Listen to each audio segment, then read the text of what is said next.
Hi all, welcome back to my channel Sam's classes.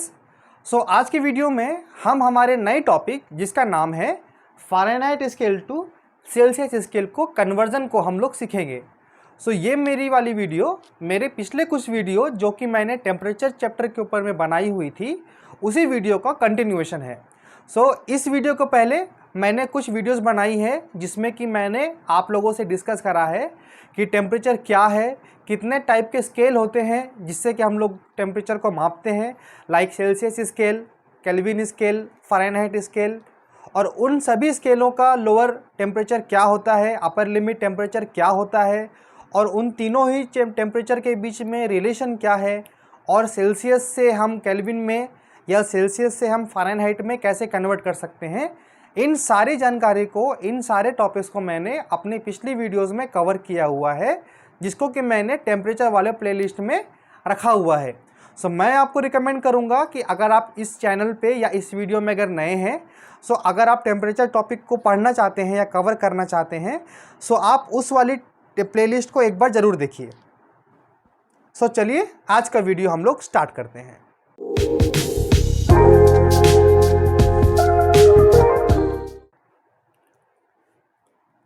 सबसे पहले मैं अपनी पिछली टॉपिक जहाँ पर मैंने आप लोगों को तीनों स्केल की रिलेशन के बारे में बताया था, मैं यहाँ पे एक बार वो रिलेशन लिख दूंगा ताकि आप लोगों के लिए वो एक बार रिवीजन हो जाए।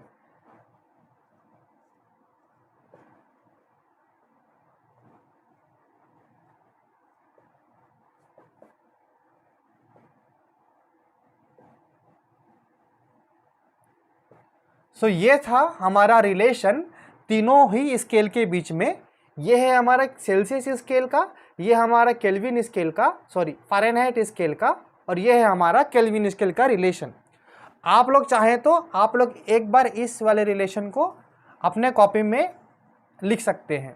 ओके, अब आपके क्वेश्चन में क्या दिया होगा एग्जाम के, आपके क्वेश्चन में कोई भी एक फ़ारेनहाइट स्केल का टेम्परेचर आप लोगों को दे दिया गया होगा और आप लोगों को या तो कुछ ऑप्शंस दिए गए होंगे आंसर में, या आपको उस पर्टिकुलर फ़ारेनहाइट स्केल को यूज़ करके सेल्सियस स्केल में उसका मान क्या होगा उसको आपको फाइंड आउट करके आंसर में बताना पड़ेगा। ओके, सो मैं यहाँ पे फॉर एग्जांपल मैं यहाँ पे ले लेता हूँ, अगर मैं आपको बोलूँगा 102 डिग्री फ़ारेनहाइट अगर मेरा टेम्परेचर है तो उसका टेम्परेचर डिग्री सी में कितना होगा। ठीक है, ये है मेरा क्वेश्चन। अगर मैं आपको 102 डिग्री फ़ारेनहाइट देता हूँ और मैं आपको बोलता हूँ उसी चीज़ का मान कितना डिग्री सेल्सियस होगा आपको पता लगाना है। ठीक है, तो आपको इस वाले रिलेशन को यूज़ करके इसका आंसर निकालना पड़ेगा। सबसे पहले आप ये गौर कीजिए कि आपको दिया गया क्या है और आपको निकालना क्या है। आप लोगों को दिया गया है डिग्री एफ और आप लोगों को निकालना है डिग्री सी। सो एक बार अगर आप ये वाले फॉर्मूले को अगर आप देखेंगे तो इस वाले फॉर्मूले में मेरे पास सी और एफ दोनों का मान दिया गया है। सिंस इस वाले क्वेश्चन को निकालने के लिए हम लोगों को केल्विन वाले स्केल का ज़रूरत नहीं है, सो हम एक बार इस वाले पोर्शन को ध्यान नहीं रखेंगे। सबसे पहले मैं हमारा फॉर्मूला लिखता हूँ। हमारा फॉर्मूला क्या है, C/5 equal to F minus 32/9। यह है हमारा सेल्सियस स्केल और फ़ारेनहाइट स्केल के बीच में रिलेशन। अब आपको दिया गया क्या है, आपको दिया गया है 100 डिग्री टू फ़ारेनहाइट। अब मैं क्या करूँगा, जहाँ जहाँ पे मेरा फ़ारेनहाइट है हमारे इक्वेशन में वहाँ पे मैं 102 बैठाऊँगा। सो लेफ्ट हैंड साइड में कहीं भी F नहीं है, मैं उसको वैसे का वैसा छोड़ दूँगा। राइट हैंड साइड में F की जगह पे मैं लिखूँगा 102 माइनस। ओके, ये आ गया मेरा फॉर्मूला। अब मैं क्या करूँगा, अब मैं इसको सॉल्व करूँगा। मैं यहाँ पे सॉल्व करता हूँ, C/5 इक्वल टू, जब मैं 102 में से 32 माइनस करूँगा तो कितना बचेगा मेरे पास में, मेरे पास में बचेगा 80, राइट, सॉरी 70 बचेगा, मेरे पास बचेगा 70/9। अब मैं इसको सोल्व करूँगा। सो अभी देखिए लेफ्ट हैंड साइड में है C/5, राइट हैंड साइड में क्या है 70/9। क्या 9 के टेबल में 70 आता है, 9 के टेबल में 70 नहीं आता है। सो मैं क्या करूँगा, मैं 70 को 70 रहने दूंगा। अब देखिए, जब अगर कोई भी नंबर किसी से नहीं कट रहा है तो हमारे पास क्या करने को रहता है, हम लोगों को क्रॉस मल्टीप्लाई करना पड़ता है। सो 9c से मल्टीप्लाई होगा, तो यहाँ लिखेंगे 9c इक्वल टू 5 इंटू 70 और c इक्वल टू 5 इंटू 70/9। अब आप लोगों को इसको सॉल्व करना है और इसको सॉल्व करने के बाद में जो आंसर आएगा वो आपको यहाँ पे लिखना है, ठीक है। अप्रोक्सीमेटली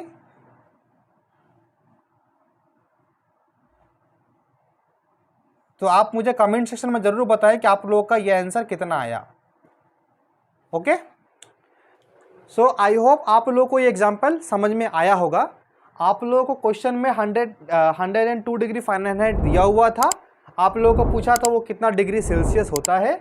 सो हम लोगों को हमारे फॉर्मूले को याद रखते हुए फॉर्मूले में पुट करना है और उसके हिसाब से हम लोगों को कैलकुलेशन करके उसका आंसर निकालना है। ओके, सो अब मैं आप लोगों को एक दूसरा क्वेश्चन करवाने वाला हूँ को समझा पाऊँ। ओके, अब मैं क्या करता हूँ, अब मैं एक और क्वेश्चन लेता हूँ जिसमें मैं आपको बोलता हूँ आपके पास में 104 डिग्री फ़ारेनहाइट दिया गया है और आपको उसमें से डिग्री सेल्सियस कितना होगा आपको पता लगाना है। ठीक है, एक और क्वेश्चन मैं ले रहा हूँ। या फिर अगर मैं आपको बोलता हूँ कि मान लीजिए कि 104 नहीं लेके अगर मैं आपको बोलता हूँ कि -40 है आपके पास में, -40 डिग्री फ़ारेनहाइट आपके पास में दिया गया है, -40, आपको डिग्री सी में क्या होगा वो पता लगाना है। सिंस हमारे पास में क्वेश्चन में डिग्री एफ है और निकालना है डिग्री सी, तो हमारे पास फॉर्मूला क्या है, c/5 equal to f minus 32/9, right. अब हम क्या करेंगे, जहाँ जहाँ पे हमारा f है वहाँ पे हम हमारा फॉर्मूला पुट करेंगे। c/5 इक्वल टू -40 माइनस 32/9 और c/5 इक्वल टू, यहाँ पर देखिए मेरा पहला टेम्परेचर है -40, उसके बगल में लिखा हुआ -32। जब हमारे पास दो नंबर हैं और दोनों ही नंबर का साइन अगर सेम है तो उस केस में क्या होता है, उस केस में हमारे नंबर जुड़ जाते हैं। तो नंबर जुड़ के कितना आ जाएगा 72, और साइन क्या होगा, साइन हमेशा उसका माइनस होता है। जब भी आप दो नेगेटिव नंबर को जोड़ेंगे तो आपको उन दोनों नेगेटिव नंबर को जोड़ना है और आपको साइन माइनस का लिखना है, ठीक है। अब हमारे पास में क्या बच के आया, c/5 इक्वल टू -72/9। अब आप देखिए ऊपर में 72 है, नीचे में 9 है, तो 9 के टेबल में तो 72 आता है, कितने बार में आता है, 9 1 जा 9, 9 8 जा 72। अब हम क्या करेंगे, अब हम यहाँ पे इसको लिखते हैं यहाँ पे, और c/5 इक्वल टू -8/1, राइट। ऊपर में हमारा -8 बचा, पहले से हमारे पास माइनस था, सो -8 ऊपर में बचा, नीचे में कितना बचा 1। अब देखिए लेफ्ट में है c/5 और राइट में है -8/1। इस केस में क्या होगा, क्रॉस मल्टीप्लिकेशन करेंगे। सो c और 1 मल्टीप्लाई होगा तो आएगा c इक्वल टू 5 और -8 मल्टीप्लाई होगा। 5 का साइन क्या है प्लस, 8 का साइन क्या है माइनस, मल्टीप्लाई हो क्या आएगा -40। हम बोल सकते हैं hence -40 degree Fahrenheit equal to -40 degree Celsius. ये हो गया हमारा आंसर। आप लोगों को कई बार एग्जाम में क्वेश्चन आता है कि कौन सा वो टेम्परेचर है जिस टेम्परेचर में फ़ारेनहाइट और सेल्सियस का मान बराबर होता है। What is the temperature where degree F and degree C are same. So आप लोग का आंसर लिखना है -40। -40 वो टेम्परेचर है, -40 वो टेम्परेचर है जिस टेम्परेचर में फ़ारेनहाइट और सेल्सियस दोनों का ही मान -40 होता है। ये आप लोगों को कई बार एग्जाम में एक MCQ क्वेश्चन आ सकता है और आता भी है हमेशा। तो आप लोग को ध्यान रखना है कि जब भी आप अगर -40 को लेते हैं डिग्री एफ में, उसका मान हमेशा -40 डिग्री सी होता है, ठीक है। सो -40 एक ऐसा टेम्परेचर है जिस टेम्परेचर में फ़ारेनहाइट और सेल्सियस स्केल का मान रीडिंग जो है वो सेम होता है। सो आज के वीडियो में मैंने आप लोगों को फ़ारेनहाइट स्केल से सेल्सियस स्केल को कन्वर्ट करने के लिए दो क्वेश्चंस को सॉल्व करा है। अगर आप लोगों को उन दोनों क्वेश्चंस को समझने में कुछ भी प्रॉब्लम आए तो आप मुझे कमेंट सेक्शन में बता सकते हैं, और अगर आप कोई भी क्वेश्चन खुद से सॉल्व कर रहे हैं और अगर आपको उस क्वेश्चन को सॉल्व करने में कुछ प्रॉब्लम आ रही है या समझने में दिक्कत आ रही है तो आप मुझे कमेंट सेक्शन में ज़रूर बताएं, ताकि मैं आपके क्वेश्चन को अपने आने वाले वीडियोज़ में सॉल्व करूँ। अगर आपको वीडियो पसंद आया प्लीज़ लाइक इट, और thank you for watching my video.